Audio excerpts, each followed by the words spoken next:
देखें जी, अब हम इस वीडियो में लैग्रेंजेस इंटरपोलेशन फार्मूला की को ही एक्सप्लेन कर रहे हैं, लेकिन अब हम जो है यहाँ पर इसके अंदर 3 पॉइंट्स का करेंगे, यानी कि फॉर 3 पॉइंट्स हम करेंगे और उसके अंदर देखेंगे कि हमारे पास लैग्रेंजेस इंटरपोलेशन फार्मूला जो है वो किस तरह अप्लाई होता है। थोड़ी सी हम इसके अंदर चेंजिंग भी करेंगे, यानी कि हमारे पास क्या कहते हैं 3 पॉइंट्स और Newton divided difference interpolation formula वो भी अप्लाई करेंगे, ताकि हमारे पास क्या कहते हैं ये समझ आ सके कि ये जितने भी फार्मूलाज हैं बड़ी अजीबोगरीब सलाहियत रखते हैं।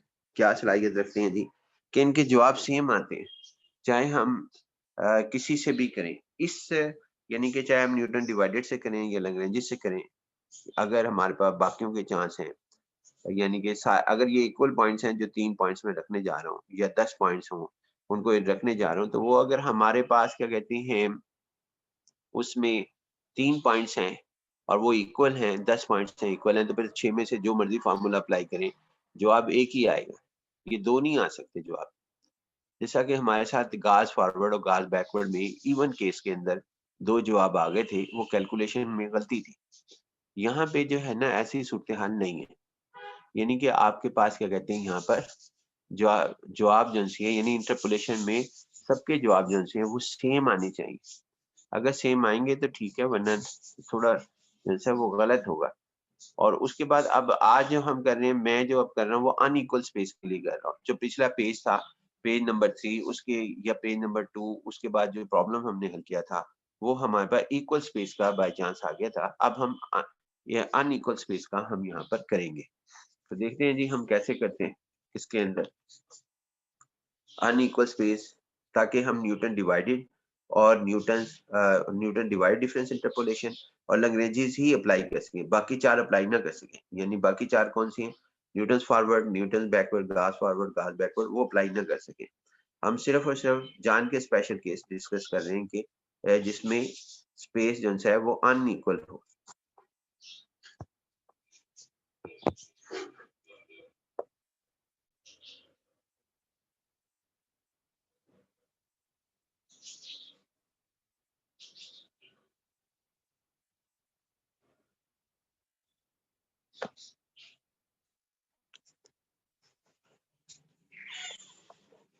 देखिए जी हमारे पास क्या कहते हैं पेज नंबर 4। अब हम पेज नंबर 4 की डिस्कशन के साथ आ रहे हैं। पेज नंबर 4 ये लैंग्वेजेस का ही है, मैं सारे पेजेस आपको भेज दूंगा वहां पर, ताकि आप जिनसे हैं आपके ग्रुप में, तो ये लिखने के लिए कभी ये कहीं हम भूल ना जाएं, लिहाजा लैंग्वेजेस इंटरपोलेशन फार्मूला, और इसके अंदर ये पेज नंबर 4 है। पेज नंबर 4 हमारे पास, पेज नंबर 4 हमारे पास लिखा जाएगा। Page number 4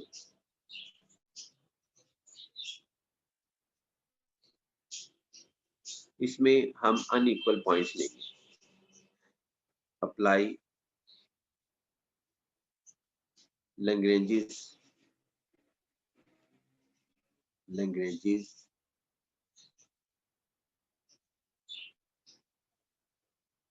interpolation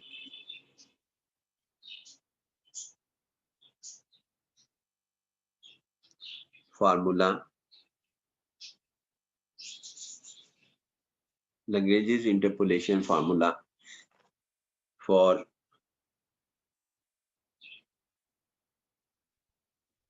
given points.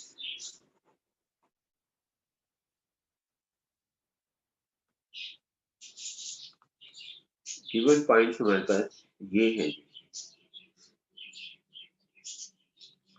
इसमें ना बेहतर यही है कि हम अनइक्वल के लिए, ताकि आपको मेरी बात समझ आ सके आसानी से, हम इसमें थोड़े ज्यादा ही पॉइंट्स लेने पड़ेंगे। एक्स और वाई, चलिए 4 पॉइंट्स ले लेते हैं। ये 1 है, ये -2, उसके बाद 1 के बाद जंप जो है वो हम फॉर एग्जांपल 4 का लगा लेते हैं, 4 और उसके बाद यहाँ पे 2, फिर जंप जो है वो 5 का यूनिट का यानी 1 यूनिट का कर देते हैं एक्स के कॉलम के अंदर, यहाँ 1 आ जाता है। उसके बाद हमारे पास इसके अंदर 8 कर देते हैं, 3 यूनिट का जंप लगाते हैं और उसके बाद यहाँ पर जो है वो हमारे पास सवाल के अंदर इसमें जो है वो चले 0 लिख देते हैं। अब ये ना 4 पॉइंट्स हैं, लेकिन एक्स के कॉलम के अंदर देखें, आपके पास क्या कहती हैं, एक्स के कॉलम में आपके पास जंप जो है पहला है 1 से 4, 3 यूनिट का है, फिर है 4 से 5, 1 यूनिट का है, फिर 5 से 8, फिर दोबारा 3 यूनिट का आ गया। लेकिन एक बात, अगर एक ही पहले एक्स के कॉलम में एक दफा भी कहीं पे भी यूनिट डिफर हो जाता है, मतलब मैं 1 से 4 3 यूनिट का है, 4 से 5, उससे आगे ना चेक करें। उससे आगे यानी अब ये 3 पहला जो यूनिट का आ गया डिस्टेंस का, वो हर एक में आना चाहिए। यानी अगर 1 से 4 है, तो आगे वो 4 से आपके पास 7 आना चाहिए और 7 से 10 आना चाहिए, हर एक में बराबर होना चाहिए। अगर एक जगह भी आपका अनइक्वल आ गया, यानी कि यूनिट जो है वो डिस्टेंस एक्स के कॉलम के अंदर डिफर आ गया, यानी एच की वैल्यू, तो आप समझें कि ये बाकी 4 के लिए अप्लाई नहीं हो सकता, सिर्फ 2 के लिए अप्लाई होगा। यानी कि कौन-कौन से, सिर्फ 2 फार्मूले, लैग्रेंजेस और न्यूटन डिवाइडेड, बस, इसके अलावा नहीं होगा। यानी बाकी चेक ना करें, मकसद ये 1 से 4 आया, 3 आया, तो फिर 3 के बाद आप एक्सपेक्ट करें, बाकी पहले ही 2 पॉइंट्स के बाद आप एक्सपेक्टेशंस करना शुरू कर दें कि 3 आया तो आगे 7 आना चाहिए और 7 के बाद 10 आना चाहिए एक्स के कॉलम में, वाई के कॉलम की हमें कोई ज़रूरत नहीं है। उसके बाद ना इसके अंदर थोड़ी-सी मैं चेंजिंग करना चाहूँगा, आल्सो अप्लाई आल्सो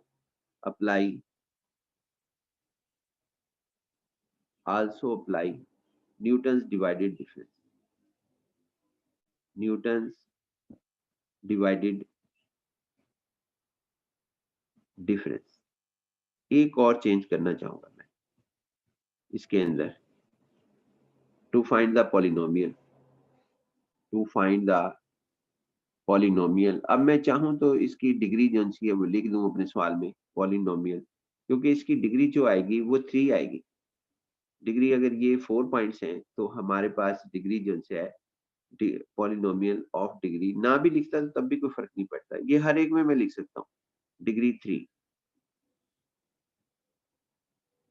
उसके बाद हम इसके अंदर थोड़ी सी चेंजिंग ला रहे इसी सवाल के अंदर, कि हमारे पास क्या कहते हैं ना, फाइंड आल्सो, फाइंड आल्सो, कि ये भी फाइंड आउट करें। मतलब ये हर एक में सवाल पूछा जा सकता था, लेकिन मैं ये इसकी पहली दफा कर रहा हूँ। ये हमारे पास टॉपिक है न्यूमेरिकल डिफरेंशिएशन का, यानी इसमें दोनों चीजें आएंगी, न्यूमेरिकल डिफरेंशिएशन भी आएगा और उसके अलावा हमारे पास क्या कहती हैं, ये पॉइंट्स भी आएंगे, फाइंड आल्सो नंबर 1। इसके अंदर ये सूरत हाल है कि आप जिनसे फाइंड आल्सो वैल्यू ऑफ, यानी वैल्यू आपने फाइंड आउट करनी है।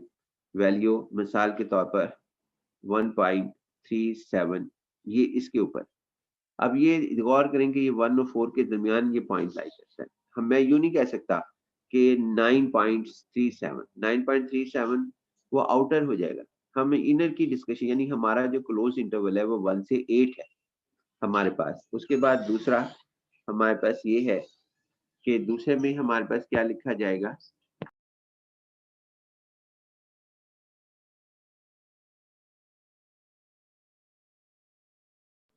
दूसरा ये है जी हमारे पास इसमें derivative, first derivative y dash, आप इसके अंदर जो है फॉर एग्जांपल हम कहते हैं 4.1, और उसके बाद सेकंड डेरिवेटिव, ये मैं सारे सवाल लिख रहा, पॉसिबिलिटी जितनी हमारे पास है। आप चाहें तो क्या नाम है इसका, यानी आप जो एक सवाल आएगा कोई भी आए, चाहे पहला ये आ जाए या ये आ जाए, उसके बाद ये सेकंड डेरिवेटिव या थर्ड डेरिवेटिव हमारे पास, सेकंड डेरिवेटिव, इसको लिखने का तरीकेकार ये भी होता है हमारे पास। यानी ये बाय हमारे पास बेहतरीन चांस है कि हम इस लेक्चर के अंदर न्यूमेरिकल डिफरेंशिएशन भी डिस्कस कर लें। और इसके लिखने का तरीकाकार ये होता है, x इज इक्वल टू आप 5.1, मैं छोटे छोटे पॉइंट लिख रहा हूँ, आप चाहें तो इसको क्या कहते हैं बहुत बड़े पॉइंट्स लिख डालें, यानी कि 5.1 2 3 7 8 9 10 जो मर्जी लिख दें, 5 पॉइंट आप जितना मर्जी जो सा लिखें, लेकिन शर्त है कि आपका जो पॉइंट्स लिखा जाए वो 1 और 8 के क्लोज इंटरवल के दरमियान में, यानी इससे बाहर ना हो, 1 से 8 क्लोज इंटरवल। 1 पे तो हम कर नहीं सकते क्योंकि 1 पे वो -2 ही आना चाहिए हमारे पास। और फोर्थ हमारे पास, फोर्थ एक और लिखना चाहूंगा मैं अपनी सिर्फ पॉइंट्स को समझाने के लिए, वो मेरे पास ये है कि मैं कहता हूँ जी आप सेवंथ डेरिवेटिव निकालें, seventh derivative at this point, जो आपके पास क्या कहते हैं यहाँ पर सेवंथ डेरिवेटिव आप किसी भी पॉइंट पे निकाल लें, मैं 1 पे भी निकाल सकता हूँ, यानी कि 1 4 5 8 जितना मर्जी पे हम कर सकें। चलें जी हम 1 पॉइंट जो है वो हम 2 कर लेते हैं, तो 1.2 पर हमारे पास ये सेवंथ डेरिवेटिव, इन सब में कुछ ना कुछ पॉइंट्स हैं, इस लेक्चर को सुनना जो है वो जरूरी है हमारे पास। तो हमने इस सवाल को जरा जो है न्यूटन डिवाइडेड पे भी कर दिया, क्योंकि अनइक्वल थे, दो ही चांस थे हमारे पास, गास फॉरवर्ड और गास बैकवर्ड अप्लाई नहीं हो सकते थे। अब ये हमारे पास आता है जी, इसमें ये सवाल को मैं डायरेक्ट लिखता हूँ। अब यहाँ पे सबसे पहले तो लैग्रेंजेस अप्लाई करेंगे, सॉल्यूशन में हमारे पास लैग्रेंजेस हमारे पास होगा, यानी आज हम जो डिस्कस कर रहे हैं वो हम के वैल्यू पे डिस्कस कर रहे हैं कि वैल्यू कैसे फाइंड आउट की जाती है। दूसरा हमने न्यूमेरिकल डिफरेंशिएशन का टॉपिक भी साथ ही शुरू कर दिया, लैग्रेंजेस इंटरपोलेशन।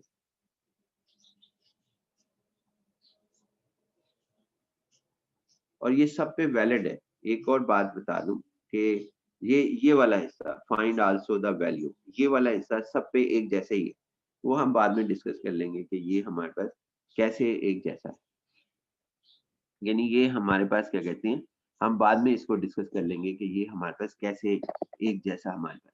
तो सबसे पहले जी हम y लिखते हैं, यानी f ऑफ x कि पॉलिनोमियल, इसका नाम एफ ऑफ एक्स भी है, ना भी लिखता तो कोई फर्क ना पड़ता, y इज इक्वल टू, आगे हम जिस तरीके से डिस्कशन करते हुए आ रहे हैं, ये हमारे पास क्या कहते हैं, पहला पॉइंट हम इग्नोर करेंगे x के कॉलम में, तो यहाँ पर x माइनस 4 आ जाएगा, और उसके बाद x माइनस 5 और x माइनस 8 आएगा। ये 4 पॉइंट 10 पॉइंट सबके लिए एक जैसे ही है। उसके बाद ये हमारे पास क्या कहते हैं, कौन सा पॉइंट है जिसको इग्नोर किया, वो 1 था, तो 1 माइनस 4 हमारे पास आया, और उसके बाद 1 माइनस 5 1 माइनस 8, आगे हमारे पास क्या कहते हैं 1 के अगेंस्ट जो भी वैल्यू आपके पास मिलती है वो हमारे पास -2 है। उसके बाद जी हम यहाँ पर प्लस, आगे हम करते हैं जी इसमें दूसरा पॉइंट इग्नोर करते हैं, तो यहाँ पर आ जाएगा x माइनस 1 और x माइनस हमारे पास 5, और उसके बाद x माइनस 8, और ओवर हमारे पास आएगा इसके अंदर, अब किसको इग्नोर किया था, 4 को, तो यहाँ x की जगह 3x है, तो 3 की जगह हमारे पास ये आएंगे 4 माइनस 1 और 4 माइनस 5, और आगे हमारे पास 4 माइनस 8, और फिर हमारे पास क्या कहते हैं, ये देखना है कि 4 के अगेंस्ट हमारे पास क्या है, y की वैल्यू वो हमने यहाँ लिखनी है, जो कि आपके पास 2 है, +2। उसके बाद जी फिर हम यहाँ पे इसके अंदर प्लस करते हैं, यानी कि प्लस हमारे पास होगा, चलिए यहाँ कर लेते हैं प्लस,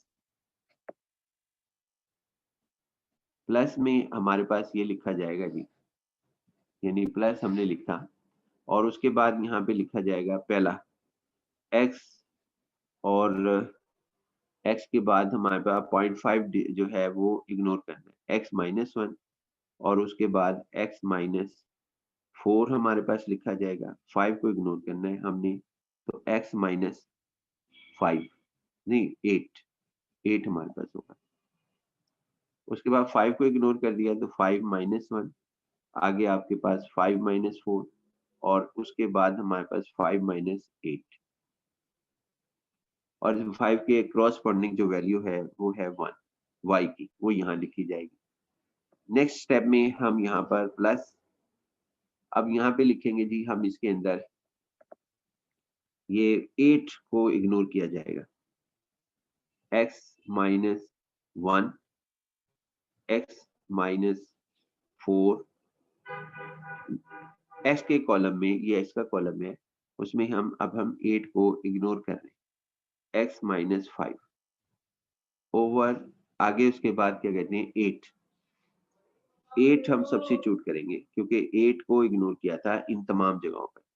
8 इधर उधर हमारे पास होगा, तो 8 माइनस 1 और उसके बाद 8 माइनस 4 और 8 माइनस 5 और उसके बाद हमारे पास जो वैल्यू इसके क्रॉसपोंडिंग है वो 0 है। यहाँ पे एक 0 रखने की एक खास वजह है, वो मैं बाद में डिस्कस करूंगा कि हमारे पास क्या वजह है कि हम 0 को यहाँ पे सब्स्टिट्यूट कर रहे हैं, यानी कि 0 हमारे पास रखा जाएगा। तो कैसे करेंगे जी हम इसको, हम अभी देख लेते हैं कि ये हमारे पास क्या कहते हैं 0 को कैसे हम यहाँ पे रखेंगे।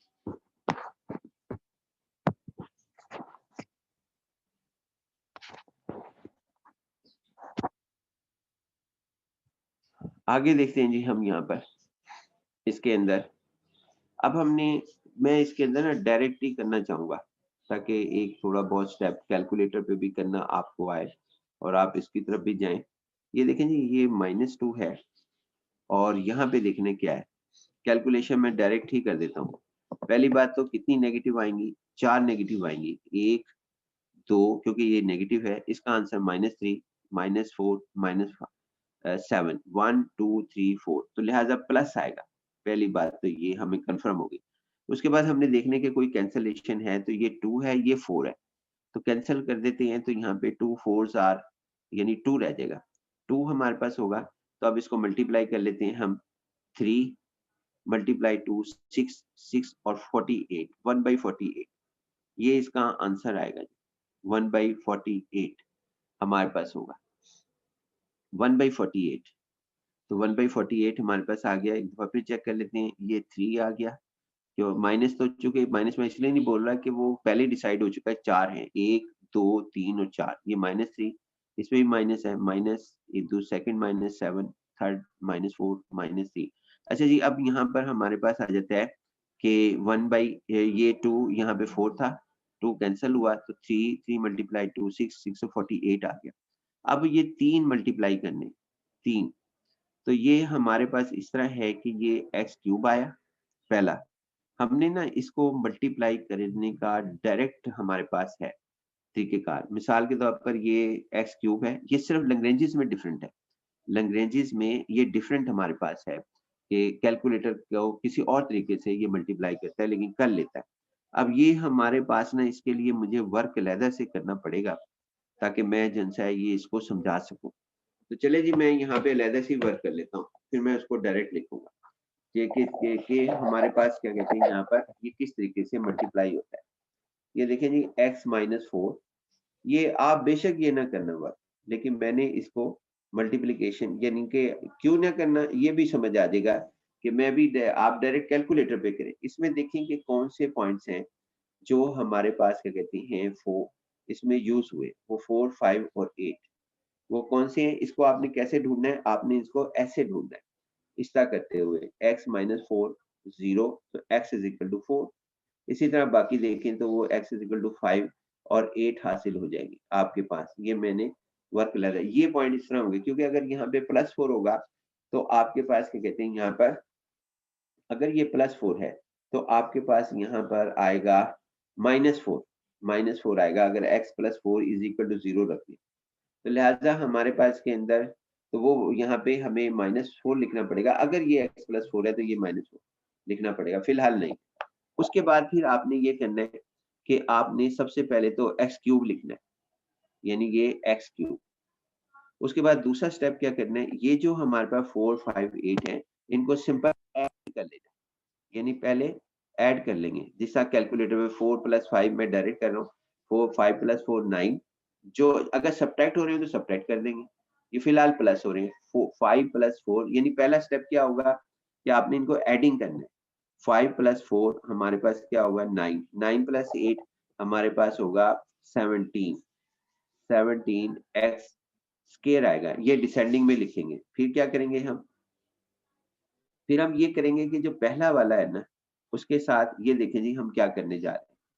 यहाँ पर 4 है, पहला 4 है हमारे पास, बाकियों को ब्रैकेट में लिख दें, 5 + 8 और फिर साथ ही प्लस, यानी ये ब्रैकेट बनानी है, पहले इसके साथ ब्रैकेट, आगे वालों के साथ, फिर 5 के साथ ब्रैकेट, 5 के साथ जो नेक्स्ट के ऊपर 5 के साथ 8 और ब्रैकेट नहीं बनेगी, 8 के साथ आगे क्यों, ये नंबर नहीं है लिहाजा ब्रैकेट नहीं बनेगी। अब इसको हम हल करते हैं, इसको जो है हम हल करते हैं, ये 13 यानी कि 4 और उसके बाद 13 और प्लस 40, तो हमारे पास जो आंसर आएगा 13 × 4, 13 × 4 हमारे पास आ जाएगा 52, यानी कि हमारे पास 13 × 4 और प्लस हमारे पास क्या कहते हैं 40, यानी 52 + 40 हमारे पास है जी 92, तो ये 92 यहाँ पे लिखा जाएगा, 92x।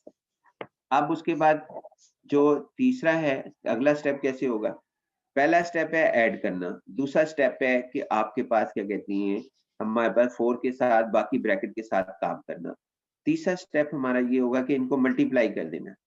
ये देखिए जी मल्टीप्लाई करने जा रहा हूँ, 4 + 5 + 8 को मल्टीप्लाई करते हैं कैलकुलेटर पर, तो कैलकुलेटर पे जब हम मल्टीप्लाई करते हैं तो 5 + 4 20, पहले ये डायरेक्ट ही हो रहा है, उसके बाद लेकिन कैलकुलेटर की मदद जरूर हासिल करें, 160, ये इसका जवाब है। x3, अब मैंने यहाँ पे यही लिखना है, x3 + 17x² + 92x। देख लेते हैं जी दोबारा, एक दफा फिर मैं समझाऊंगा। यहाँ पर x3 + 17x² और उसके बाद यहाँ पर 17x³ + 17x², मेरे ख्याल आगे 92 है, 92x + 160, 92x + 160, ये हमारे पास आ गए, ये पहले मल्टीप्लाई हो गया। चेक करना है तो आप कर लें बेशक। क्या चेक करेंगे जी, किस तरह करेंगे, आप ये देखें, ये इसमें वैल्यू x = 4 है, 4 रखें इसके अंदर, 4 रखें इतने हिस्से में, यहाँ से लेके यहाँ तक, तो इसका जवाब जो है वो हमारे पास आना चाहिए। 4 के रखने पर जवाब जो है वो हमारा आना चाहिए -160, तो ये नहीं आ रहा यहाँ पर। एक मिनट दोबारा चेक करते हैं जी, हम प्लस माइनस की गलती तो नहीं कर रहे। यहाँ पर पहला प्लस का हमारे पास हो गया, हाँ इसके अंदर नेगेटिव का भी आता है जी, ये हमारे पास ये है कि अगर पहला प्लस है, दूसरा माइनस से मल्टीप्लाई होगा, फिर प्लस आएगा, फिर माइनस से मल्टीप्लाई होगा, यानी ये इस तरह है हमारे पास, पहला प्लस, फिर माइनस, फिर प्लस, फिर माइनस, यानी ये मल्टीप्लाई होते रहेंगे। बाकी काम कर लेने के बाद मैं इसको दोबारा जो है वो डिस्कस करता हूँ दूसरे के साथ, क्योंकि यहाँ पे ना 4 रखने पर आपका जवाब जो होना चाहिए वो हमारे पास क्या कहते हैं, ये पहला प्लस है, दूसरा हमारे पास माइनस होना चाहिए, फिर प्लस हो गया, फिर उसके बाद माइनस होना चाहिए। अब इसके अंदर मैं चेक करने के लिए जरा 4 सब्स्टिट्यूट कर ही लेता हूँ, तो हमारे पास क्या कहते हैं 4 आ गया, 4 का 64 हो जाएगा, 64 पहले लिख लिया, उसके बाद माइनस हमारे पास कैलकुलेटर पे हम कर रहे थे 17 मल्टीप्लाई हमारे पास क्या कहते हैं, यानी 16 हो जाएगा, मल्टीप्लाई 16 और उसके बाद प्लस 92 और मल्टीप्लाई 4, तो इसका जवाब होना चाहिए हमारे पास, ये मैं कैलकुलेटर पे कर रहा हूँ आपके साथ, यहाँ पर इसका जवाब होना चाहिए +160 और ये आ गया। इसका मतलब है कि हम इस बारे में सही थे कि यहाँ पर ऐसा होना चाहिए। अब देखें जी मैं दूसरा करता हूँ, मैं दोबारा इसको रिवाइज करता हूँ ताकि ये बात समझ आए दोबारा। हमारे पास 2 है, अब ये कैंसिल हो गया 2 से, यहाँ 2 रह गया, तो सॉरी यहाँ पे ये 3 है, यहाँ पे 1 है, -1, पहले तो साइन का डिसाइड कर लेते हैं कौन सा साइन आएगा, तो ये देखें ये भी माइनस आएगा आंसर क्योंकि ये ग्रेटर है -8, ये भी माइनस आएगा क्योंकि -5 4 से ग्रेटर है, इसमें -8 4 से ग्रेटर है, ये नेगेटिव, दो नेगेटिव हो गए और नहीं आएगा, तो इट मीन्स कि ये प्लस आंसर आएगा क्योंकि इवन नेगेटिव हमारे पास हो गए। उसके बाद ये 2 है, ये 4 है, 4 को 2 से कैंसिल करें तो यहाँ पर 2 रह जाएगा, जब कैंसिलेशन करेंगे ये 2 को मल्टीप्लाई करें 1 से, 2 मल्टीप्लाई 1, तो ये हमारे पास 1/2 आ जाता है, नहीं 1/6 आएगा, 1/6। एक दफा फिर चेक कर लेते हैं कि ये हमारे पास क्या आ रहा है जी, 2 आ रहा है, 2 और ये 4 था, कैंसिल हो गया, 2 रह गया, 2 और 1, 2 1 आर 1, 2 आ गया और 2 और उसके बाद यहाँ पे 3, 1/6 आ गया। अब इसको मल्टीप्लाई करने इस फैक्टर को, सबसे पहले तो एक्स क्यूब आ जाएगा और ये साफ नजर आ रहा है कि इसमें जो नंबर हैं वो कौन कौन से हमारे पास है, एक 1 है, एक 5 और एक 8 है। पहले तो यहाँ पे माइनस से इसका साइन चेंज करेंगे, यानी माइनस आएगा, -1 से मल्टीप्लाई करेंगे, जो भी आंसर आएगा। अब इसके अंदर 1, 5 और 8 है, इनको ऐड कर लेते हैं। 1, 5, 8 हमारे पास, ये इसको डिस्कशन कर 1, 5, 8 हमारे पास होगा। पहले हमारे पास है, इसके अंदर देखना जी 1, 5, 8, जो अब नए पॉइंट्स हमारे पास आए उसमें देखें, दोबारा दिखाए तो ये हमारे पास इसके अंदर, ये देखें जी 1 है, फिर 5 है, फिर 8 है, 1, 5, 8 हमारे पास है, 1, 5, 8 इस सवाल में इसकी मदद कर रहे 1, 5, 8, उसमें थे 4, 5 और 8, और यहाँ पे x-1 को 0 रखें, 1 आता है, x-5 को रखें तो फिर आपके पास 5 आ जाएगा, x-8 हमारे पास ये आ जाएगा। अब यहाँ पे आपके पास क्या कहते हैं, 158 को मैं इस जगह पे काम कर रहा हूँ, यहाँ पर 158। अब इसके अंदर क्या सूत्र हाल है जी, आप इसमें पहले इन तीनों को ऐड कर दें, ऐड करेंगे तो ये आ जाएगा 6 + 8 14, यानी जो आपका जो एक्स क्यूब का कोफिशिएंट होगा, यानी कोफिशिएंट ऑफ एक्स स्क्वायर का, तो वो क्योंकि यहाँ एक्स क्यूब की पॉलिनोमियल है तो ये हमारे पास 14 आ जाएगा, 14। अब ये 14 आएगा, अब इसके बाद ब्रैकेट लगा लें, यानी कि ये कोफिशिएंट ऑफ, पहले ऐड करना है, फिर ब्रैकेटें बनानी है, और ब्रैकेटें चाहे जितनी मर्जी बने, यानी कि पहले ये आप कोफिशिएंट ऑफ एक्स लिख लें, पहले पहला 1 है, उसके बाद आगे वालों के साथ ब्रैकेट बना दें, 5 + 8, फिर 5 के साथ ब्रैकेट बना दें, 5 और 8। अब ये हमारे पास क्या आ गया जी, इसका 13, यानी हमारे पास आ गया +40, तो हमारे पास आ गया जी 53, 53 हमारे पास आया। अब ये 53 एक्स का कोफिशिएंट है, और उसके बाद कांस्टेंट, कांस्टेंट हमारे पास किसका बनेगा, यानी देखिए मैं दोबारा बताता हूँ, ये जरा थोड़ा सा क्या कहते हैं, ये पहले ऐड करना है, फिर ब्रैकेट्स बनानी है, पहले वाले से लेकर आगे तक कैलकुलेटर पे लिखना है, ये काम कैलकुलेटर पे करना है, बेशक ये ना करें, ये तो मैं तो आपको समझाने के लिए कर रहा हूँ। कांस्टेंट जो सा है वो ये है कि आप इन सबको मल्टीप्लाई कर लें, 1 × 5 × 8, जब भी कांस्टेंट लिखना है ना तो वो आपने यहाँ पर इन सबको कर देना है, जो कि 40 आ गया। अब पहला वाला प्लस होगा जो कि हमने एक्स क्यूब लिख दिया है वहां पर, अब यहाँ पर ये 14 आ गया, 14 को ये डिसेंडिंग ऑर्डर में लिखेंगे, ये एक्स क्यूब है तो यहाँ पे 14 एक्स स्क्वायर आ जाएगा, और उसके बाद दूसरा हमारे पास क्या है जी, एक्स स्क्वायर का कोफिशिएंट हमारे पास दूसरा है जी, आप अपने वहां से देख लेना 53। अब ये 53 है तो +53 एक्स होगा, उसके बाद आगे हमारे पास होगा -40, -40, -40, ये हमारे पास लिखा गया जी। आप चेक करना चाहें तो इसके जरिए 1 सब्स्टिट्यूट कर लें, मेरे लिए आसान है 1। अब ये इसका आंसर +40 आना चाहिए, 1 आ गया तो फिर ये 54 हो गया, 54, क्योंकि इसमें कौन सा मल्टीप्लाई करना होता है, सिर्फ साइन के साथ काम करना होता है 1 के साथ, तो 54 - 14, जब 54 में से -14 करेंगे तो +40 आ जाएगा, इस सारे का आंसर यहाँ से लेके यहाँ तक का आंसर, जो कि +40 है। अब +40 इट मीन ये बिल्कुल सही हमारी कैलकुलेशन है। अब फिर दोबारा रिवाइज करते हैं जी हम, इसके अंदर यहाँ पे 1 है, ये 1 है तो कैंसलेशन का तो चांस ही नहीं, तो लिहाजा पहले अब डिसाइड करते हैं कि ये प्लस लिखना है कि माइनस लिखना है। तो हम यहाँ पे इसके अंदर 1 हम पहले लिखते हैं, 1/1 भी आएगा, ये 4 आ गया, 4 × 1 पहले डिसाइड होगा कि नेगेटिव आएगा तो नेगेटिव आना था यहाँ पर, ये एक नेगेटिव क्योंकि ये ग्रेटर है, बाकी कोई नेगेटिव नहीं होता। ये नेगेटिव इट मीन्स कि यहाँ प्लस नहीं आएगा बल्कि यहाँ पर माइनस आएगा, माइनस हमारे पास होगा, ये माइनस लिखा जाएगा और फिर उसके बाद 1 और फिर ये 4, 4 मल्टीप्लाई 1 4 आ गया और फिर उसके बाद -4, यानी कि ये 4 को मैं जब मैंने काम नेगेटिव लिख ही दिया तो बाद में मुझे इसको 4 ही पढ़ना पड़ेगा। 4 मल्टीप्लाई 4, ये 1 के साथ 1/16 आ गया, 1/16।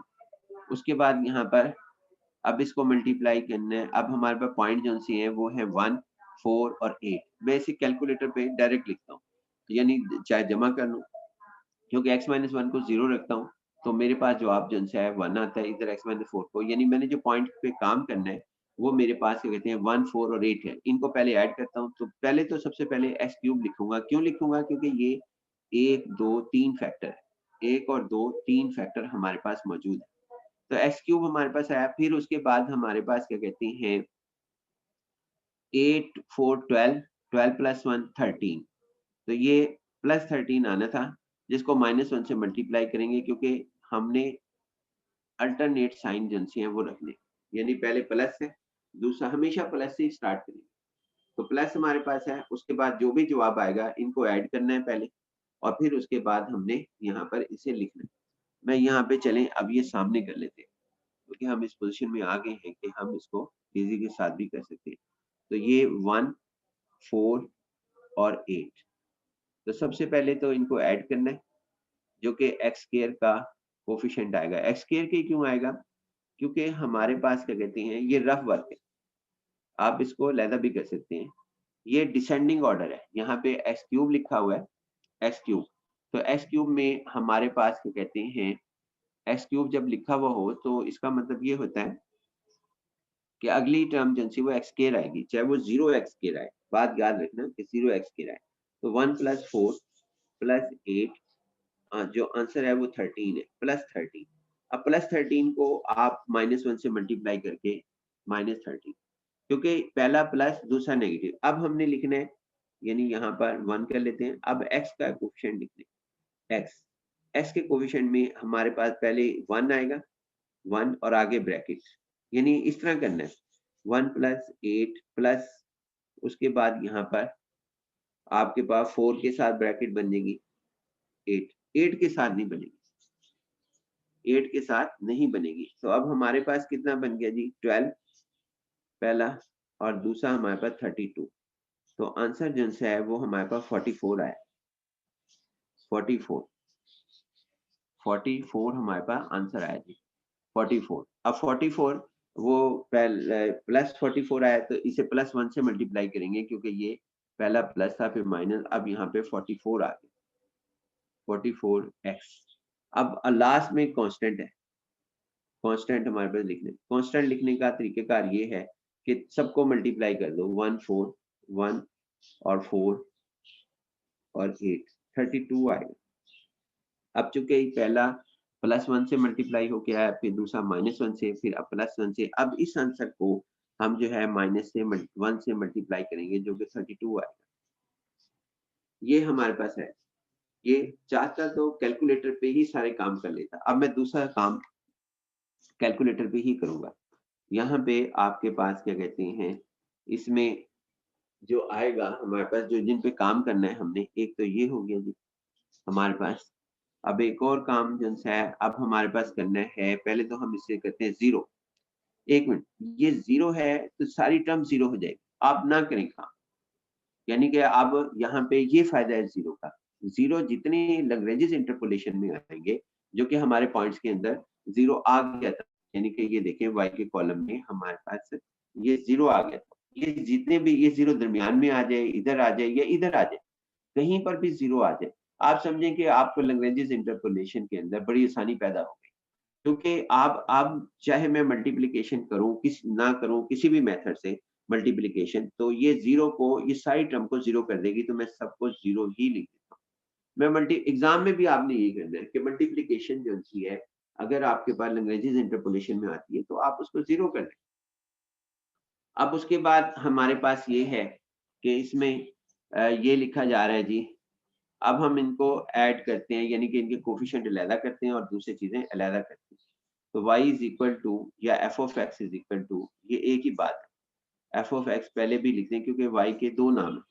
अब सबसे पहले एक्स क्यूब के कोफिशिएंट अलहदा करते हैं। तो यहाँ पर एक्स क्यूब के कोफिशिएंट या जो डिग्री है, क्योंकि 4 पॉइंट्स की डिग्री थी, तो हमें 3 पॉइंट्स की डिग्री मिलनी चाहिए, चाहे उसके कोफिशिएंट 0 एक्स क्यूब क्यों ना हो। यानी कि ये जरूरी नहीं है कि आपके पास क्या कहते हैं 0 एक्स क्यूब ना हो। अब यहाँ पे 1/48 आपके पास 1/48 पहला, दूसरा हमारे पास 1/6 हमारे पास आएगा, और तीसरा -1/16 आएगा। ये हमारे पास आ गया एक्स क्यूब का। मैंने पहले भी कहा था कि वर्टिकल डायरेक्शन के अंदर आप देखेंगे तो नजर आएगा। उसके बाद ये माइनस है, ये प्लस है, माइनस ही जवाब आएगा। एक्स स्क्वायर के कोफिशिएंट में सेपरेट कर रहा हूँ, -17। मैं इस मल्टीप्लिकेशन को जो मैंने आपके साथ डिस्कस की, आप अपने मेथड से भी कर सकते हैं, कोई भी मेथड अप्लाई कर लें। 2 फैक्टर को पहले मल्टीप्लाई कर लें और फिर तीसरे को कर लें, इस तरह भी जवाब वही आएगा जो मैंने लिखी। लेकिन आप जो है ना, इसको इससे फॉलो करेंगे तो बहुत बेहतर जाएंगे। दूसरा मैं फिर दोबारा भी रिवाइज करूंगा इसकी मल्टीप्लिकेशन 4 फैक्टर के साथ। पहले 3 के साथ की, फिर 2 की तो आपको आती है, फिर 3, फिर 4 के साथ करूंगा, 4 के साथ भी आपको करके दिखाऊंगा। लेकिन आज मैं इसको जो है वो इसी तरह ही करना चाहूंगा। अच्छा, अब इसके बाद -17, अब इसके बाद आता है ये, एक मिनट, ये -17 और 48 आ गया जी। उसके बाद यहाँ पर माइनस, पहले माइनस का डिसाइड कर लें, कंफर्म कर दें कि माइनस ही आएगा, क्योंकि ये माइनस हमारे पास 14 को, ये बन जाएगा 7 बाई आपके पास 3 हमारे पास होगा।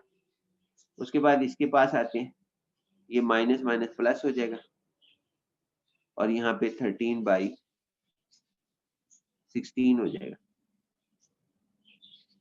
और ये एक्स स्क्वायर आ जाएगा। अब यहाँ पर, अब उसके बाद हमारे पास क्या कहते हैं, इसमें आते हैं जी प्लस। प्लस में हमारे पास अब नेक्स्ट टर्म कौन सी आ रही है, एक्स की।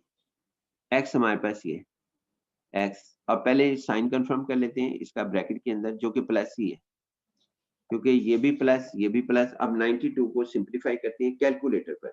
मैं इसके अंदर, जैसा आपको पहले भी लिखना सिखाया था, कि आपने 92 बाई आप 48 को लिख दें कैलकुलेटर पर, और इसको सिंप्लीफाई करें तो वो आपके पास आंसर जो भी लेकर आएगा वो आपने नोट कर लेना है, जो कि ये मेरे पास 23 आया, 23/12।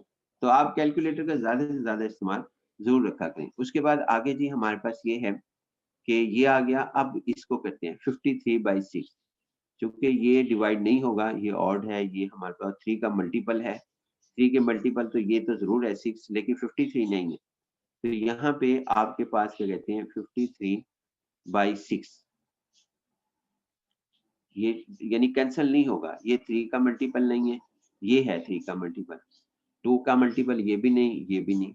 जब हम 2 का मल्टीपल कहते हैं कि ये नहीं है, तो इट मीन्स बहुत से फैक्टर खत्म हो जाते हैं, बहुत से, यानी फिर बहुत ज्यादा जो है चांस होता है कि इवन नंबर जो है वो शायद उड़ जाए, यानी वो कैंसिलेशन ना हो। ये शायद का मतलब मे नॉट की कंडीशन है, क्योंकि मुझे पता है 4 का भी नहीं आएगा, 6 का भी नहीं आएगा, यानी 2 का, 4 का, 6 का, 8 का भी नहीं आना मल्टीपल। अच्छा जी, आगे हमारे पास ये है कि अब ये आता है 44। 44 को पहले साइन कंफर्म करते हैं, प्लस और माइनस, साइन कंफर्म हो गया, माइनस हमारे पास है, ये जरूर कर लिया करें कंफर्मेशन। उसके बाद हमारे पास 44, और वो मैं कैलकुलेटर पे कर रहा हूँ 16, तो हमारे पास आ जाता है इसका आंसर 11/4, 11/4। और उसके बाद ये सब में 3 आ रही हैं, लेकिन चलें। अच्छा, उसके बाद आगे हमारे पास क्या आ रहा है जी, एक्स। आगे चूंकि वो 0 है, यानी कांस्टेंट नहीं, कांस्टेंट 0 नहीं आएगा, कुछ ना कुछ तो आएगा हमारे पास। तो ये हमारे पास माइनस, पहले माइनस कंफर्म कर लें, तो ये हमारे पास -160 और 148। तो 160 कैलकुलेटर पे इसकी सिंपलीफाइड फॉर्म हम लिखते हैं। सिंपलीफाइड फॉर्म नहीं लिखेंगे, आपका जवाब जो है वो दूसरों से डिफरेंट आएगा, लेकिन गलत नहीं कह सकता कि जी आप इसको, कि कोई स्टूडेंट इसको 160/48 माइनस के साथ लिख दें, इट मीन्स वो करेक्ट है, ये गलत नहीं है। 10/3 हमारे पास आएगी। उसके बाद इसका आंसर ये प्लस और माइनस। देखिए याद रहे कि जितनी बड़ी कैलकुलेशंस होंगी, जो मैं ये कहना चाहता हूँ कि अगर कोई स्टूडेंट 160 -160 ओवर 48 यहाँ लिख देता, तो बड़ी कैलकुलेशन का उसे सामना करना पड़ेगा, जिससे दो चीजों पॉसिबिलिटीज हैं। एक, आपका कैलकुलेटर जब हम इनको ऐड करेंगे, ये टर्म्स भी जनरेट हो रही है, ये वाली, ये टर्म्स के अंदर प्रॉब्लम आएगा। क्या प्रॉब्लम आएगा कि वो आपका कैलकुलेटर बाज़ औक़ात बड़ी टर्म्स के साथ काम नहीं करता, वो फिर पॉइंट्स में देना शुरू कर देता है, और पॉइंट्स हमें जितना अवॉइड हम कर सकते हैं वो करेंगे। यानी ये हमारे पास है जी। अब उसके बाद ये इसको भी कैलकुलेटर से पूछ लेते हैं, 40 और उसके बाद यहाँ पे 6, जो कि हमारे पास ये बनता है जी 20/3, 20/3। उसके बाद ये हमारे पास आता है, यानी ये दोबारा हमारे पास 11, नहीं हम कौन सा कर रहे हैं, हाँ ये कांस्टेंट कर रहे हैं। तो पहला तो आ गया था -10/3, दूसरा आ गया हमारे पास ये, और तीसरा ये हमारे पास प्लस का साइन पहले कंफर्म करें, और 2 आ गया, 2 हमारे पास आ गया जी। अब उसके बाद यहाँ पर आप इसके अंदर y is equal to f of x, चाहे y लिख दें चाहे एफ ऑफ एक्स लिख दें, इज इक्वल टू पॉलिनोमियल हमारे पास जो है वो जनरेट हो रही है। तो इसके अंदर मैं अब सारी कैलकुलेशन करता हूँ जी। 1 डिवाइडेड बाई 48, उसके बाद plus 1 divided by 6, then plus plus नहीं माइनस है जी, माइनस हमारे पास -1/16, 1/16, 1/8 जवाब आया जी, 1/8 एक्स क्यूब। उसके बाद इसको हल करते हैं जी। अब उसके बाद इसको हल करते हैं जी, ये आता है जी -17 ओवर 48, उसके बाद -7/3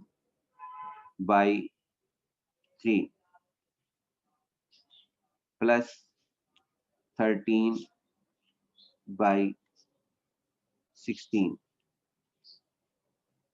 आंसर जो है वो हमारे पास आया जी इसका -15/8 एक्स के। अब इसको हल करते हैं जी हम, कौन ये एक्स के कोफिशिएंट को 23/12, फिर उसके बाद प्लस 53/6, 53/6 माइनस 11/4। कैलकुलेटर से ही हमने ये सारे काम करवाने। 8 यहाँ पर आया जी +8, +8x। उसके बाद जी ये हमारे पास आता है -30, तो ये हमारे पास आ जाएगा -8, -8, क्योंकि ये एलसीएम दोनों का सेम है, तो -30 आया, -30 डिवाइडेड बाई 3, -10 आया, -10 + 2, ये 8 आ गया। ये पॉलिनोमियल आ गई। अब हम आते हैं अपने असल सवाल की तरफ, यानी यहाँ से हमारे पास एक और चेंज आई। वो क्या चेंज थी उसको हम देखते हैं। वो हमारे पास ये चेंज थी कि हमने सवाल में पूछा था, दोबारा हम आते हैं, अभी न्यूटन डिवाइडेड नहीं किया हमने। इसके अंदर ये कि हमने पूछा था first derivative, second derivative, third derivative, fourth derivative, sixth derivative, मैंने यहाँ 7 डेरिवेटिव। आपने ये करना है कि आम तरीके से डेरिवेटिव निकाल लें, आम तरीकेकार से डेरिवेटिव फाइंड आउट करते हैं। मसलन इसका पहला डेरिवेटिव है जी dy/dx। ये डेरिवेटिव जब वो कहेगा f'(x) या आप जो है y' भी कह सकते हैं इसे, यानी कि इसका नाम y' भी हमारे पास है। उसके बाद अब इसका डेरिवेटिव फाइंड आउट करें, यानी हर एक में ये करना है। जितने हमने पॉलिनोमियल्स पढ़ी हैं, यानी गास फॉरवर्ड, गास backward, Newton's forward, Newton's backward, जितनी भी की, उन सब में अगर वो डेरिवेटिव का सवाल पूछ ले, जैसा कि ये सवाल सेकंड डेरिवेटिव, तो आपने ये करना है कि उसको आपने क्या नाम है उसका डेरिवेटिव निकाल देने, सिंपल। जिस तरह आप अब ये यहाँ से आगे डेरिवेटिव जैसा इंटर में निकालते थे, इंटर में एफएससी में आपने डेरिवेटिव जो सी हैं वो फाइंड आउट किए हैं। तो 3/8 एक्स स्क्वायर आ गया इसका जवाब। इसका जवाब जो सा है ये 2x है, जिसको आप -15/4 कर दें x। इसको आप चेक भी कर लेना ये पॉलिनोमियल, और अगर कोई मिस्टेक हो तो सही भी कर लेना। +8 ये हमारे पास है, +8 हमारे पास है। अब उसके बाद सेकंड डेरिवेटिव, अब सेकंड डेरिवेटिव में y डबल डैश, इसको हम यूं भी लिखते हैं y डबल डैश x, और इसको इस तरह भी लिखते हैं d2y/dx2। और फिर आपके पास क्या कहते हैं यहाँ पर, इसको f डबल डैश x भी लिखते हैं। जिस तरह मर्जी सवाल पूछ सकता है, यानी f डबल डैश x के साथ पूछ सकता है। उसके बाद ये हमारे पास है 2x आया, जो कि 3/4 हो जाएगा, 3/4x। ये उसके बाद यहाँ पे सिंपल -15 रह जाएगा, /4 रह जाएगा। उसके बाद एक और डेरिवेटिव ट्रिपल डैश एक्स, क्योंकि क्यों ट्रिपल डैश एक्स भाई, इसने हमें जो पूछा है ना, एक देखें इस सवाल के अंदर, इसमें जो पूछा है इसने सेकंड डेरिवेटिव पूछा, फर्स्ट डेरिवेटिव पूछा, और साथ सेवन। अगर सेवन पूछे दो, तो आपको सात डेरिवेटिव फाइंड आउट करनी है, चाहे उसका जवाब जीरो ही क्यों ना आए, चाहे आपकी नजर के अंदर उसका जवाब जो है वो जीरो ही क्यों ना हो, लेकिन आपने उसके सात डेरिवेटिव जो है ना वो फाइंड आउट करने हैं। तो लिहाजा सात डेरिवेटिव जो हैं वो हम फाइंड आउट करेंगे। अब कैसे, अब डायरेक्ट तो हम नहीं कर सकते सात डेरिवेटिव, यहाँ पर जो आपने पढ़ के आए उसके अंदर डायरेक्ट नहीं है, लेकिन हालांकि ये मैं आपको बता देता हूँ कि हम जो है ना डायरेक्ट डेरिवेटिव का भी एक फार्मूला होता है, जो कि क्या कहते हैं, अगर 100 डेरिवेटिव निकालना है किसी भी पॉलिनोमियल, जो कि पॉलिनोमियल 100 डिग्री की हो, तो वो डायरेक्ट निकाल देता है। या कोई और हमारे पास हो, यानी वो nth डेरिवेटिव निकाल सकता है, 2000 का, 3000 का, वो फार्मूला हमारे पास मौजूद है, वो एप्लीकेशन मौजूद है। लेकिन अब चूंकि वहां पे हमारे पास टाइम नहीं है कि हम उस फार्मूले को देखें, ना हमने देखना है। क्यों नहीं देखना भाई, इसलिए नहीं देखना कि ये जब भी पूछता है ना, हमारे पास क्या कहते हैं फर्स्ट सेकंड थर्ड फोर्थ के जरिए पूछता है। बारह, वो मैं उस तरफ नहीं जाना चाहता। अब यहाँ पे है थर्ड डेरिवेटिव, यानी कि ट्रिपल डैश, आप ट्रिपल डैश, और उसके बाद ये आ जाएगा 3/4।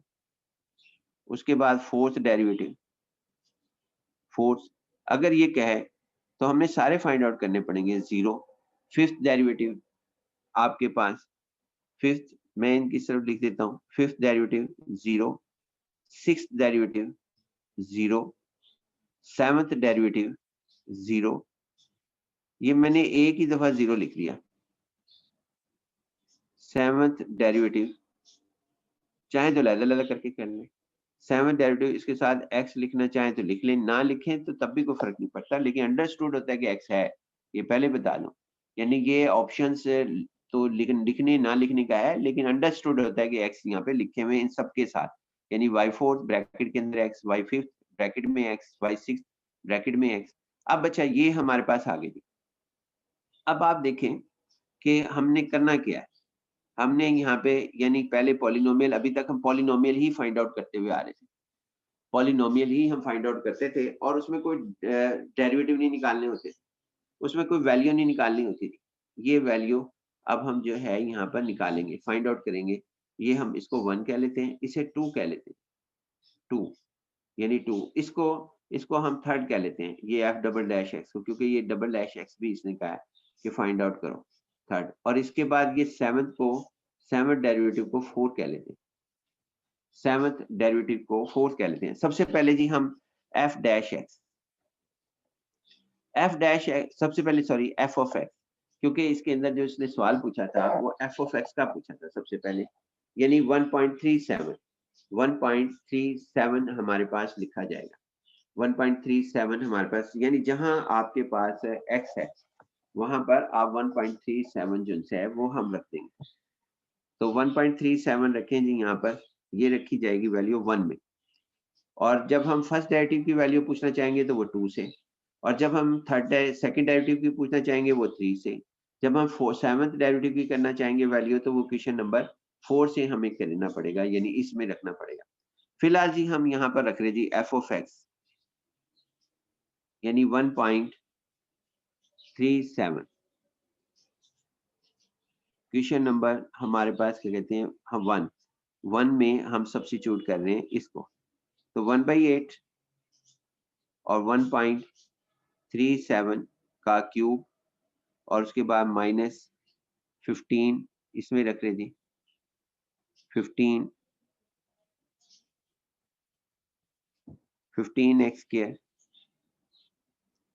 15 का और बाई 8 और 1.37 का स्क्वायर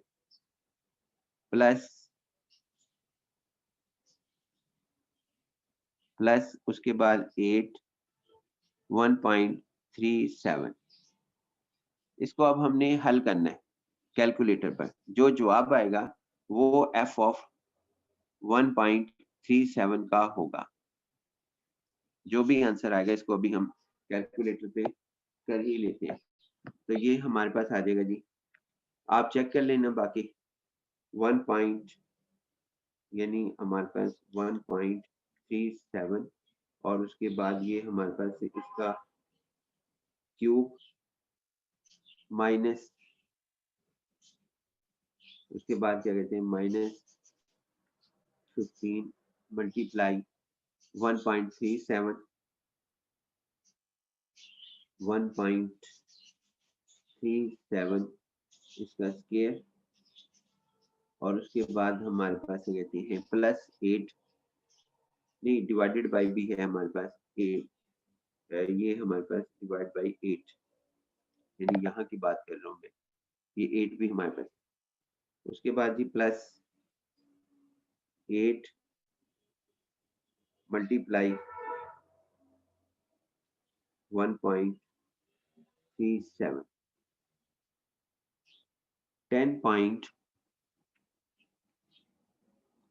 10.01216 और उसके बाद ये वैल्यू आएगी हमारे पास इसकी,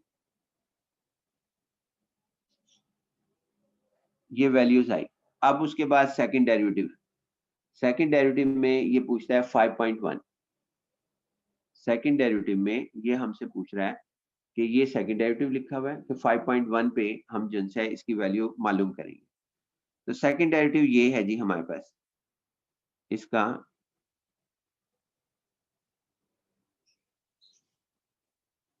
second derivative f double dash 5.1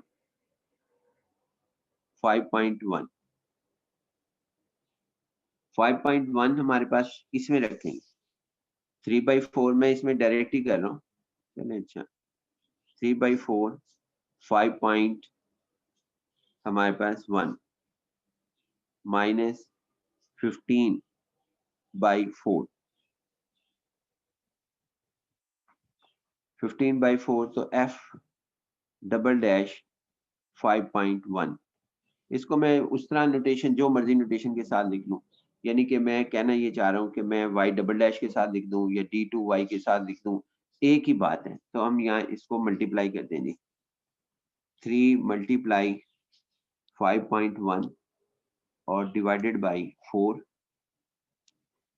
-15 और डिवाइडेड बाई 4, तो आंसर जो है वो हमारे पास आया जी 0.075। ये है जी हमारे पास आंसर इसका। उसके बाद ये हमारे पास है इसमें सेवंथ डेरिवेटिव। अब सेवंथ डेरिवेटिव जो है वो आपके पास है, seventh derivative at this point, किस पॉइंट पर है जी 1.2 पर है। ये मैं आपके सामने रखता हूँ यहाँ पर, ये डेरिवेटिव सेवंथ डेरिवेटिव।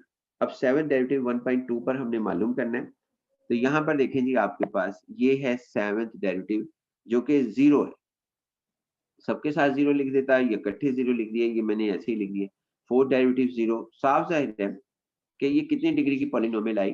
3 डिग्री की, 3 डिग्री की। जब ये 3 डिग्री की पॉलिनोमियल है, तो हमारे पास इसका 4th डेरिवेटिव 0 होना चाहिए, और ऑनवर्ड भी 4th के बाद 5th भी, 6th भी डेरिवेटिव इसका 0 होना चाहिए, और nth डेरिवेटिव जितने भी हैं वो सारे 0 होने चाहिए, क्योंकि ये 3 डिग्री की। ज़्यादा से ज़्यादा नॉन ज़ीरो आंसर जो-सा होता है, वो हमारे पास 3rd डेरिवेटिव तक मौजूद हो सकता है, मे की चांस है। 3rd डेरिवेटिव नॉन ज़ीरो तक आंसर मिल सकता है हमें। लेकिन आगे नहीं, मे का चांस है वो नॉन जीरो ही मिलेगा। लेकिन अब यहाँ पे रख रहे हैं जी 2.1.2, किसमें? इसमें, ये 0 में। अब 0 में x है ही नहीं, लिहाजा इसका आंसर 0 होगा। इसका आंसर यानी कि हमारे पास क्या कहते हैं, 7th डेरिवेटिव में हम 1.2 रख रहे, जो इसने दरकार कहा था, लिहाजा ये 0 है। और चूंकि उसका आंसर जो सा है वो हमारे पास 0 है, तो लिहाजा इसमें x है ही नहीं। जब x नहीं है तो 1.2 रखने से वो हमारे पास जवाब जो है वो 0 ही आएगा। यहाँ पे हमारे पास ये है न्यूमेरिकल डिफरेंशिएशन। न्यूमेरिकल के पहले आप क्या करें? सबसे पहले आप पॉलिनोमियल फाइंड आउट करें, और जो हमने पॉलिनोमियल फाइंड आउट की थी, जो हमने पॉलिनोमियल फाइंड आउट की थी, उन सब के अंदर आप जो है उसके डेरिवेटिव ले लें। जैसा ये देखना जी, हमारे पास जो भी आंसर है, अगर ये कहता है, अगर नहीं कह रहा फिर नहीं, ये न्यूमेरिकल डिफरेंशिएशन का टॉपिक जो है वो हमने यहाँ साथ ही आज डिस्कस किया, और लैग्रेंजेस का भी डिस्कस किया इस लेक्चर के अंदर, और हमने साथ ही ये भी डिस्कस किया कि अगर वो वैल्यू कहता है कि इस पॉलिनोमियल की वैल्यू निकालो इस पॉइंट पे, तो हमने कैसे फाइंड आउट करनी। ये देखें जी, ये हमारे पास डेरिवेटिव है। उसके बाद ये हमारे पास है, यानी जो पॉलिनोमियल आएगी, चाहे वो न्यूटन फॉरवर्ड से पॉलिनोमियल आए, जो आंसर आपका है, चाहे वो न्यूटन बैकवर्ड से आंसर आए, जिस तरह के ये लैग्रेंजेस से आंसर आया, चाहे वो आपके पास कहते हैं गास फॉरवर्ड से आए, गास बैकवर्ड से आए, न्यूटन डिवाइडेड से आए, या लैग्रेंजेस से आए। आगे स्टेप ऐसे हैं जैसा हम इंटर में करते हैं। इंटर के अंदर हम ये करते थे कि एक्स क्यूब का डेरिवेटिव 3x के लिखते थे, आज भी यही लिखा है। एक्स स्क्वायर का डेरिवेटिव 2x लिखते थे, वो भी आज लिखा है। 8x का डेरिवेटिव 8 लिखते थे, 8 ही लिखा। -8 कांस्टेंट का डेरिवेटिव 0 लिखते थे, आज भी 0 लिखा। उसके बाद उसके बाकी डेरिवेटिव भी हम वैसे ही निकालेंगे जैसे हम इंटर के अंदर करते थे काम। यानी फर्स्ट डेरिवेटिव कैसे निकालना है, जैसा, और सेकंड डेरिवेटिव इसी पॉलिनोमियल का सेकंड फाइंड आउट कर दें, इसी पॉलिनोमियल का थर्ड निकाल दें, इसी पॉलिनोमियल का फोर्थ निकाल दें, जितने वो कहता है। हालांकि उसे भी पता है कि ये मैं 7th डेरिवेटिव निकालना हूं, तो 7th डेरिवेटिव जो है वो 0 ही होगा, क्योंकि 3 डिग्री पॉलिनोमियल उसे पता है कि आनी है। ये जितने भी मतलब मैथमेटिक्स के एक्सपर्ट्स हैं उनको पता होता है कि भाई ये कितनी डिग्री की पॉलिनोमियल यहाँ पर आएगी। अगर 4 पॉइंट्स हैं तो 3 डिग्री की आएगी, चाहे वो हम न्यूटन फॉरवर्ड कर रहे हो, चाहे वो न्यूटन बैकवर्ड कर रहे हो, चाहे गास फॉरवर्ड हमारे पास कर रहे हो। तो ये 3 डिग्री की पॉलिनोमियल जो है वो हमारे पास यहाँ पर लिखता है। यानी कि अगर 5 है तो 4 डिग्री की होगी, अगर 10 है 9 डिग्री की पॉलिनोमियल आएगी। और डेरिवेटिव हम इसमें कितने निकाल सकेंगे अगर हमारे पास 5 पॉइंट्स हो? तो इसका जवाब ये है कि 4 डिग्री की पॉलिनोमियल है, तो 5th डेरिवेटिव जो होगा पॉलिनोमियल का, वो आपके पास क्या कहते हैं 0 होगा। ये देखें जी, मैं इसी सवाल को, यानी यहाँ पे ये बड़ा इंपॉर्टेंट सवाल था हमारे पास, और लेक्चर भी इंपॉर्टेंट था हमारे इसके अंदर। इसमें हम जो है ये देखें, हमने एक सवाल और किया था। ये देखें, ये सवाल हमारे पास था, x square plus 2x plus 3, ये आंसर आया था हमारा इसके अंदर से, इस सवाल को जब हमने हल किया था लैग्रेंज इंटरपोलेशन। अब इसके अंदर ये सवाल जो सा पूछ सकता है कि x की वैल्यू जो है इस पॉइंट पे मालूम करो, पूछेगा। ये देखें, ये 0 1 2 3 है, तो ये 0.5 पर पूछ सकता है। ये 0 और 4 क्लोज इंटरवल के दरमियान जो भी वैल्यूज हैं उनके दरमियान पूछ सकता है, और इनफिनिट वैल्यूज हैं क्लोज इंटरवल, बाहर नहीं पूछेगा, यानी बाहर से मुराद 4.3 नहीं पूछेगा, और 0 से मुराद -1 नहीं पूछेगा कि -1 पे इसका वैल्यू निकालो, क्योंकि हम इंटरपोलेशन कर रहे हैं, एक्स्ट्रापोलेशन नहीं कर रहे। हम एक खास क्लोज इंटरवल डिफाइन करते हैं, जो कि पहली वैल्यू होती है x की, और लास्ट वैल्यू, ये इंटरवल होता है 0 से 4 क्लोज इंटरवल। अब हमारे पास ये है कि साफ पता है कि इसका मैक्सिमम जो है वो हमारे पास जो थर्ड डेरिवेटिव 0 आना चाहिए। सेकंड डेरिवेटिव एग्जिस्ट कर सकता है, बस वो भी 0 हो सकता है और नहीं भी हो सकता। फिलहाल नॉन जीरो का चांस है हमारे पास इसके अंदर कि वो हमारे पास सेकंड डेरिवेटिव इसका नॉन जीरो आ जाए, क्योंकि सेकंड डिग्री पॉलिनोमियल है, तो ये हमारे पास क्या कहते हैं, इसका जवाब आ जाएगा। अब हम देखते हैं जी और भी, यानी जितने भी हमने सवाल हल किए और बाई चांस मेरे पास वो सारे जो से हैं वो मौजूद हैं सवाल, यानी काफी सवाल जो से हैं वो हमारे पास मेरे पास मौजूद हैं। तो हमने जितने भी सवाल किए उन तमाम सवालों के अंदर, जिस तरह के ये सवाल हमने हल किया था, हमने सवाल हल किया था गाज बैकवर्ड्स इसको, और ये हमने सारे सवालात की पोजीशंस को डिस्कस किया था वहां पर, और ये हल करते करते हम यहाँ पर पहुंचे, ये पहुंच गए जी हम इसके अंदर, ये पॉलिनोमियल में। और मैंने कहा था इसे चेक भी करना, क्योंकि ये मुझे डाउटफुल लग रही थी कि कैलकुलेशन में कहीं ना कहीं गलती हो गई। ये लेक्चर आपके पास है, क्योंकि ये गास बैकवर्ड से भी किया था, गास फॉरवर्ड से भी किया था, दोनों का जवाब सेम आना चाहिए था, सेम नहीं आया था हमारे पास। अच्छा जी, अब ये इसके ऊपर आप सवाल जो सा है वो वहां पर सबसे पहले इसके डेरिवेटिव मैक्सिमम कितने हो सकते हैं, वो फिफ्थ डेरिवेटिव हो सकता है, सिक्स डेरिवेटिव जीरो ही होंगे, 7, 8। और दूसरा ये y डैश पे वैल्यू पूछ ले फर्स्ट डेरिवेटिव पर, सेकंड वेव डेरिवेटिव पर वैल्यू पूछ ले, 8 यानी कि 1 और बगैर डेरिवेटिव के पूछ ले वैल्यू कि जी आप बताएं कि ये आंसर क्या है। अब इसके अंदर जो क्लोज इंटरवल था वो हम देखते हैं कि एस कॉलम के अंदर हमारे पास जो क्लोज इंटरवल था वो हमारे पास ये था, यानी कि कौन सा था जी हमारे पास इसके अंदर, ये मैं पेज सामने रखने की कोशिश करता हूँ। यहाँ पर ये था जी, ये -3 से लेके 2 तक क्लोज इंटरवल, -3 से 2 तक क्लोज इंटरवल था, इसमें से वैल्यू वो पूछेगा, बाहर नहीं पूछेगा। यानी कि माइनस आपके पास पूछ लेगा -2.9 पे इसकी वैल्यू निकालो, ये कि यहाँ पे निकालो। तो सिंपल अगर इसने पूछता है कि जी आप -2.9 निकालें तो इसमें वैल्यू रख दें, सिंपल। और अगर ये डेरिवेटिव भी पूछता है, ये सारे नहीं पूछता, जितने मैंने सवालात लिख दिए इतने सवालात नहीं पूछता, ये एक ही पूछेगा, या सेकंड पूछेगा या थर्ड पूछेगा कि थर्ड डेरिवेटिव पे ये काम करो। और सिंपल इंटरमीडिएट की तरह हमने एफएससी की तरह ये सवाल हमने हल करके उसमें वैल्यू पुट कर देनी है, जैसा कि हम इंटर में करते थे। एक आखिरी पॉइंट के इसी तरह हमारे पास क्या कहते हैं, न्यूटन फॉरवर्ड या न्यूटन बैकवर्ड में हमने किया था, न्यूटन डिवाइडेड में भी हमने यही काम किया था, और न्यूटन फॉरवर्ड में भी हमने यही काम किया था। ये सवाल हमने निकाला था न्यूटन डिवाइडेड से, तो यहाँ पे भी आपके पास क्या कहते हैं, ये पॉलिनोमियल में डेरिवेटिव लेने हैं। न्यूटन बैकवर्ड में भी निकाला था, लिहाजा उम्मीद है कि आपको मेरी बात जो सी है वो समझ आ गई होगी। लिहाजा यहाँ पे हम अपना लेक्चर जैसा खत्म करते हैं, लेकिन इसके अंदर दो चीजें रह गई इस लेक्चर के अंदर। कौन सी दो चीजें रह गई?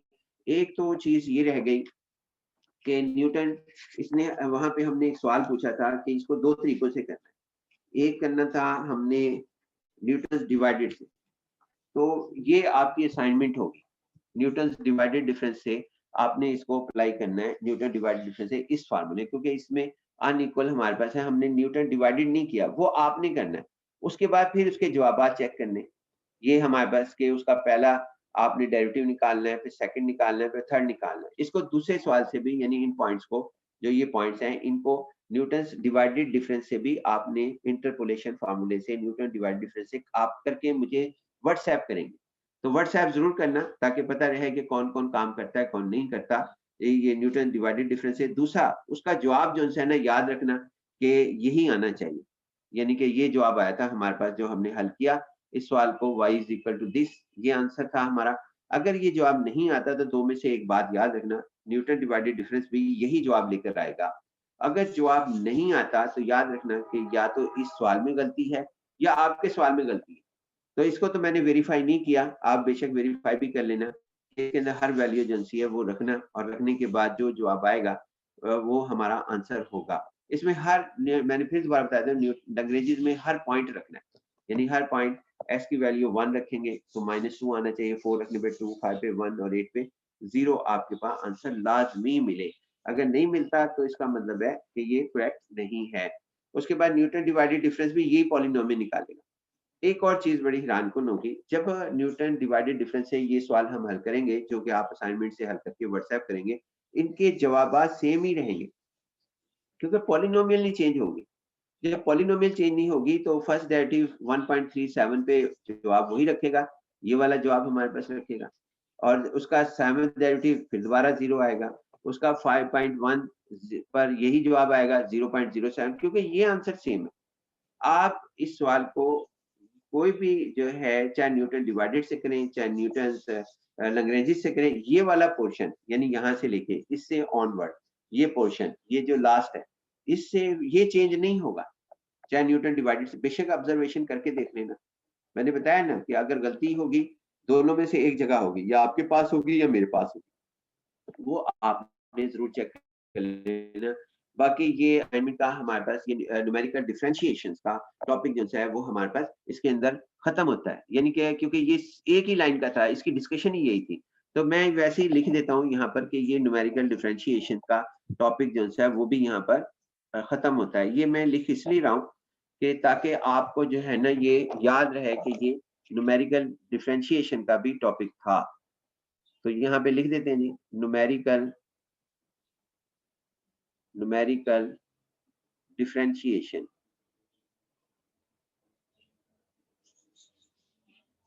क्योंकि इसमें डेरिवेटिव आए थे विद इंटरपोलेशन। ये जो हमने डिस्कस किया, ये इंटरपोलेशन के साथ हमने न्यूमेरिकल का डिफरेंट किया। बाकी ये क्या कहते हैं ना, दूसरे कई तरीके हैं जिससे न्यूमेरिकल डिफरेंशिएशन का हमारे पास क्या कहते हैं उसकी डिस्कशन भी आती है, यानी कि वो न्यूमेरिकल डिफरेंशिएशन वहां से भी हल हो जाते हैं। तो न्यूमेरिकल डिफरेंशिएशन हुआ, जो न्यूमेरिकल डिफरेंशिएशन एक ही लाइन का था, बड़ा आसान था, इसलिए मैंने इसको अलग स्पेस नहीं दी और इसी एक ही सवाल के अंदर बहुत सी बातें जो है वो मैंने यहाँ पर की इसके अंदर। तो लिहाजा आप जो है ये लेक्चर भी बड़ा इंपॉर्टेंट है, आप इसको जरूर जो है वो अच्छे तरीके से बार बार सुने और बार बार जो है वो इसके अंदर रखें इंशाल्लाह जी। बाकी इंशाल्लाह नेक्स्ट लेक्चर में डिस्कशन होगी, आप जो है न्यूटन डिवाइडेड डिफरेंस की वो हमारे पास काम कर लेंगे। तो देखते हैं जी हमारे पास बाकी इंशाल्लाह नेक्स्ट लेक्चर में हम करेंगे। अल्लाह हाफिज।